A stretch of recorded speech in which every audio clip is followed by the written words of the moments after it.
I'm here with Sean Raymond. How are you doing today, Sean? Pretty good. How's it going, Alan? Pretty good. How long have you been wrestling for? I've been in the business now for about 16 years. Okay, now what gave you the inspiration to get started? I always loved it. I had older cousins when I was younger. Did the backyard wrestling thing. Loved Mr. Perfect growing up. Loved WWF growing up. Found a couple places near my way down in Maryland and got started that way. Okay, now what kind of training did you do to prepare for the ring? Well, coming out of high school, I had done amateur wrestling and had that kind of training and cardio, and then really there is nothing to prepare for professional wrestling other than going down to an actual school and training under good people. Okay. Because it's a whole different animal than what a lot of people think it is. Okay, now what part of amateur wrestling helped you out with getting into professional wrestling? Your cardio and your footwork, mainly. Okay. Now, what advice would you give to somebody that's trying to become a pro wrestler? Commit, listen to things, and watch a lot of tape, you know?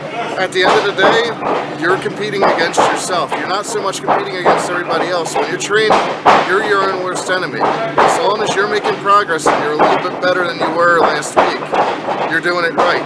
Okay. Don't worry about everybody else until you feel ready and you're trying to get up the ladder. But when you're starting out, just worry about focusing on yourself. Okay, now what promotions have you worked for in your wrestling past? I started with EWA, the Eastern Wrestling Alliance. I've done work for Maryland Championship Wrestling. I've done work for Maximum Championship Wrestling, CZW, World One Alliance, Catalyst Wrestling, ACPW here. Basically a who's who of going between New York and South Carolina. Okay, now any favorite matches you've been in?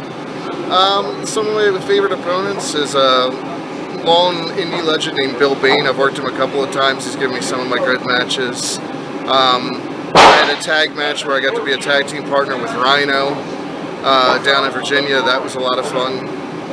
Okay. It's a lot of things that have helped out.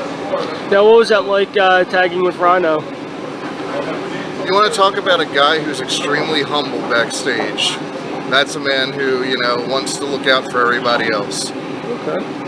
Now, do you have anything you'd like to plug or anything at all, or? Just give it your chance. If you guys want to come down to a place to train, whether it be ACPW in Pennsylvania, EWA in Maryland, or other places near you, always give it an honest look. Like I said, it's a lot harder than people think it is to get into the business, but do it the right way. Go to a proper school, get trained the right way, and be safe, because that's the biggest thing. 2013, I got hurt from somebody who wasn't safe. I had to miss 4 years of this before I got back into it because of an injury. So always be safe, always know how to protect somebody else, always make sure that your training's proper. And once you start training, don't stop. It doesn't matter how big you get. Put in the work at least once or twice a week still, because you're never going to stop learning. Every day you learn something new. Somebody else might do something better than you. Somebody has got a different critique, a different way. So just keep on the lookout and always try to keep humble where you came from. All right, awesome, man. Thank you.